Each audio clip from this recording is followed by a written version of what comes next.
esse caô, cara. É pra gente ganhar, hein? A gente tem que ganhar. Ela é gandula. Tava no campo.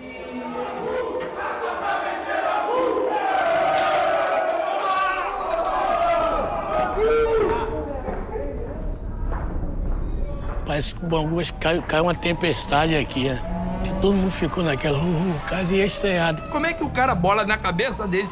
Eu vou entrar em campo, meu Deus do céu. Aí levaram ele pro banco.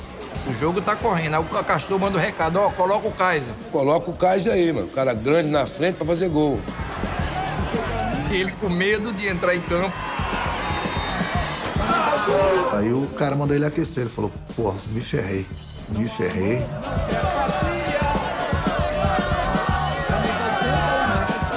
Se o doutor descobriu, tomou.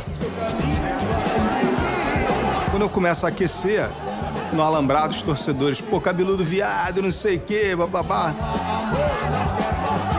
Falei agora, pulei o alambrado. E briga com o torcedor.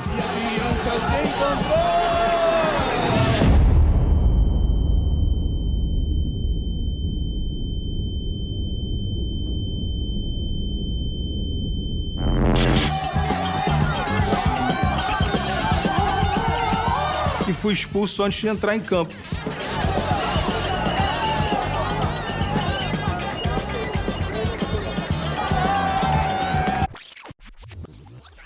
Carlos Henrique Raposo. Born April 2, 1963, commonly known as Carlos Kaiser, is a Brazilian con artist and former footballer who played as a striker. Although his abilities were far short of professional standard, he managed to sign for numerous teams during his decade-long career. He never actually played a regular game, the closest occurrence ending in a red card whilst warming up, and hid his limited ability with injuries, frequent team changes, and other ruses. Nicknamed Kaiser due to a purported resemblance to Franz Beckenbauer when he was young, although his friend Luis Marovich claims that the nickname stems from a resemblance to a bottle of Kaiser beer. Carlos Raposo began his youth career at Botafogo, then moved to Flamengo. In 1979, he impressed the scouts of Puebla during a training session and was signed by the Mexican club, although he was released months after without playing a single match. He was raised in a working-class family. He soon became obsessed with football, playing it on the streets like most young boys do in Brazil. Moreover, he was by no means a poor footballer. Despite his later decisions, he was good enough to have a career in the game well within his sights when he was younger.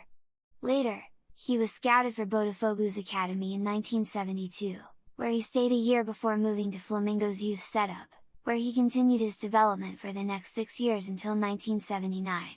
But it seemed he wasn't ever going to be good enough to make it at Flamengo, and aged 16, he was released. Still good enough to keep at it, a scout went to Gavea to watch a different player, Bajoca, but Kaiser stole the show in training and signed for Mexican side Puebla. Just months later he was deemed not good enough and released without ever playing a minute for the side.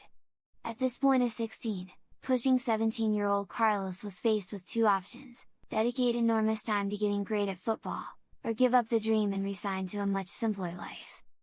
Kaiser despised the sound of putting so much effort in for a slim chance of success, and a working-class life was not for him anymore.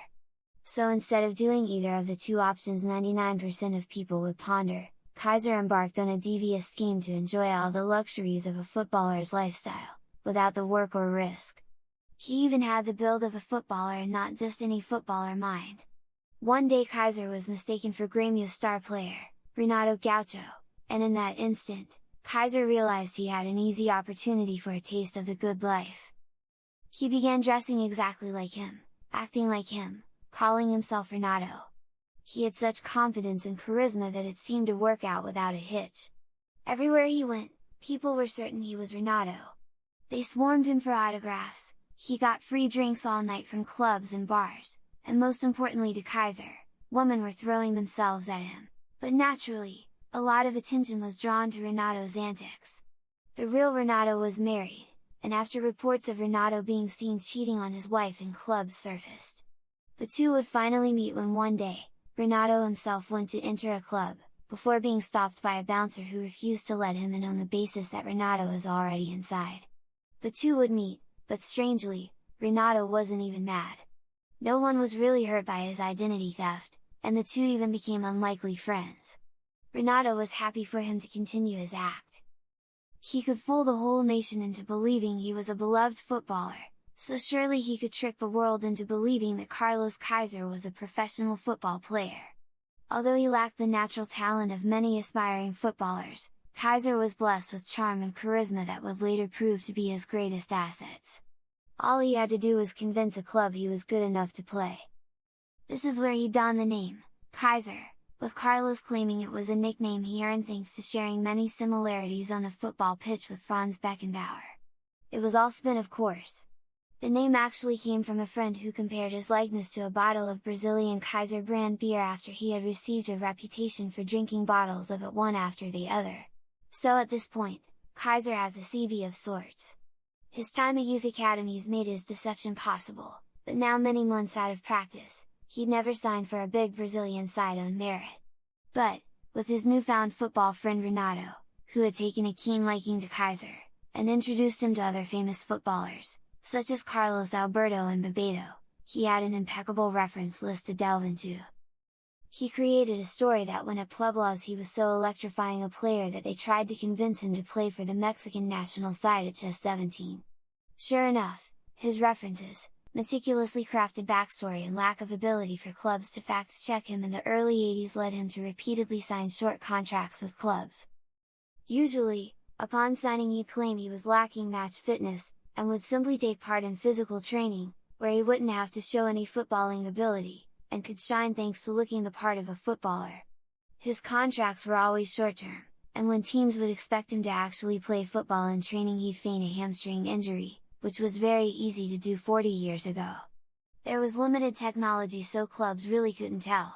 If that wasn't enough, he'd have a dentist claim he had a focal infection whenever clubs demanded he show some of his ability in training. But his web of deception stretches further still. After signing for clubs, he would befriend journalists and influence them to write good things about him. He went out and bought expensive fake mobile phones and pretended he was speaking to European countries about transfer offers.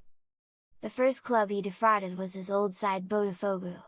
Faking injury to give himself months of a footballing lifestyle, he was only caught by pretending to speak English in an attempt to buy himself more time at the club, but was later caught by a club doctor who was fluent in English and knew that Kaiser was speaking gibberish to nobody.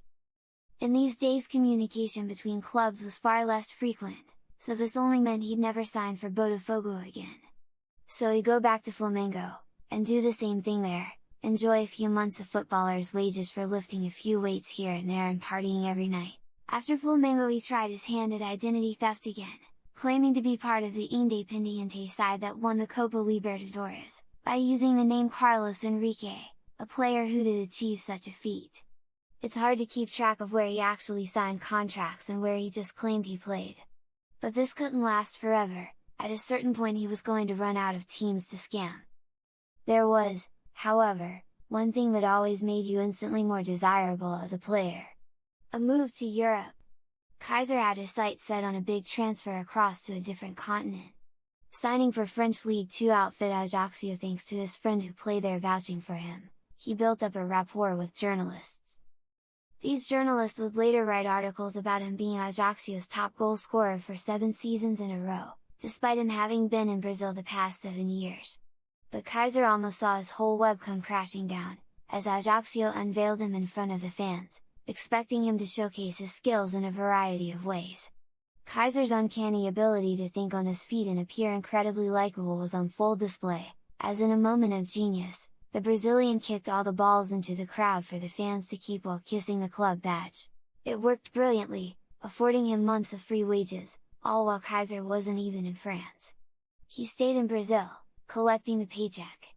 This wasn't just great for his short-term situation, but gave him a huge CV boost.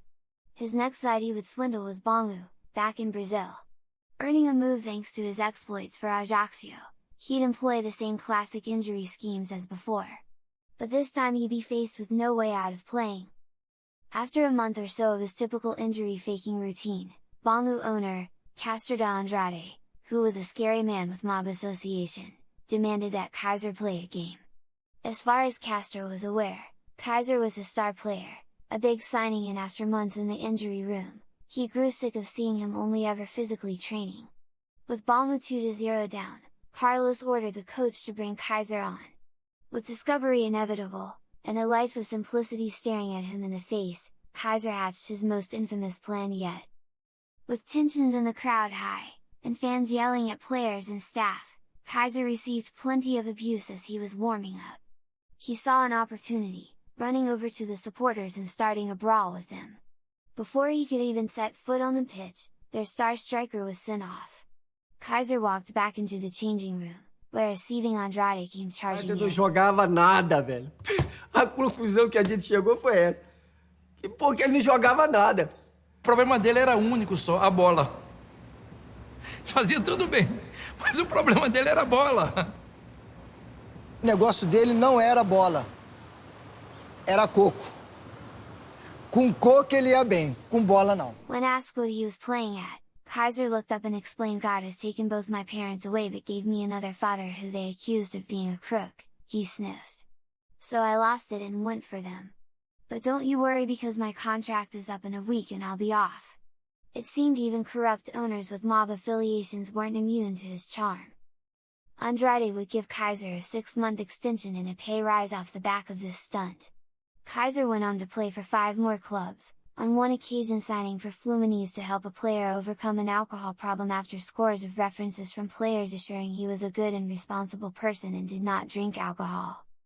He later returned to Brazil and began a career as a farce footballer since he wanted to be a footballer, but did not want to play football, becoming a friend of many footballers such as Carlos Alberto Torres, Ricardo Roca and Renato Gaucho so that he would have a big network to be recommended whenever he needed to transfer to a new club. With a physical shape similar to professional footballers, but lacking skills, his fraud consisted of signing a short contract and stating that he was lacking match fitness so that he would spend the first weeks only with physical training where he could shine. When he had to train with other players, he would feign a hamstring injury. The technology at the time made it difficult to detect the fraud. He had a dentist who claimed he had focal infection whenever any club wanted to go further. By following these steps, he managed to stay a few months at the various clubs just training him without ever being exposed as a fraud. Another tactic was to befriend journalists so that they would write fictional stories about him.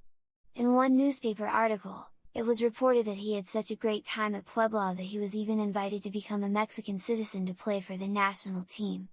He also used toy mobile phones, expensive and uncommon at the time, to create fake conversations in foreign languages or reject non-existent transfer offers to create an image of himself as a valuable player. Upon returning to Brazil, Kaiser went back to Botafogo, starting his farce career. While employing his fake injury scam, he also made use of the toy mobile phone scam by pretending to speak English to buy himself more time at the club, but was later discovered by a club doctor who was fluent in English. He later rejoined Flamengo and stayed a few months with the same injury scam.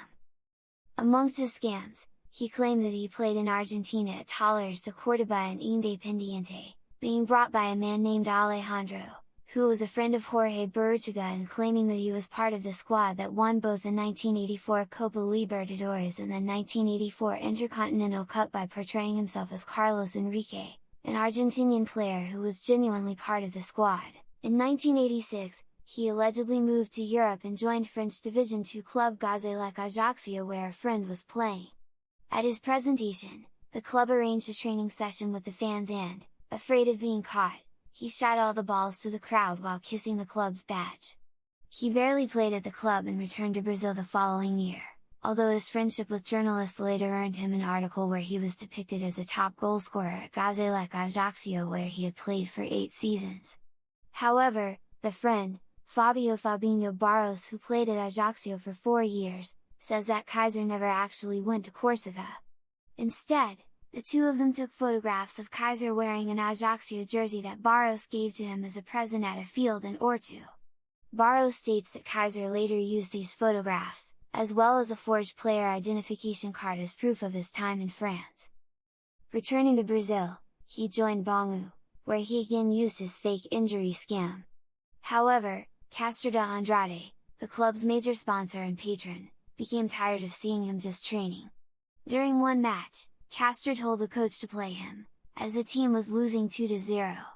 When Kaiser was sent to warm up, he saw a group of supporters shouting abuse at the players and started to fight them, for which he immediately received a red card without even participating in the actual match. After the match, he lied to the patron that the supporters called him a thief. He was forgiven and earned a 6-month extension. Kaiser also had a spell at Fluminense where, together with his injury scam, he again used a toy mobile phone to pretend to reject offers from other clubs, stating that he was happy at the club, but was caught by an assistant. He later joined Vasco da Gama, where he was signed to help a teammate to overcome an alcohol problem as he did not drink and had a reputation of being a good person. One can only assume that the player struggled to overcome his addiction. For all his deception and unethicality, there's something so joyous about seeing an ordinary footballer game the system so hard that routinely takes advantage of many and spits them out. Kaiser remains one of football's great anti-heroes. A conniving trickster that stopped at nothing to live a life of partying. A man who could charm a bull. He may be football's least impactful player on the pitch, but in his own right he was prolific at what he did.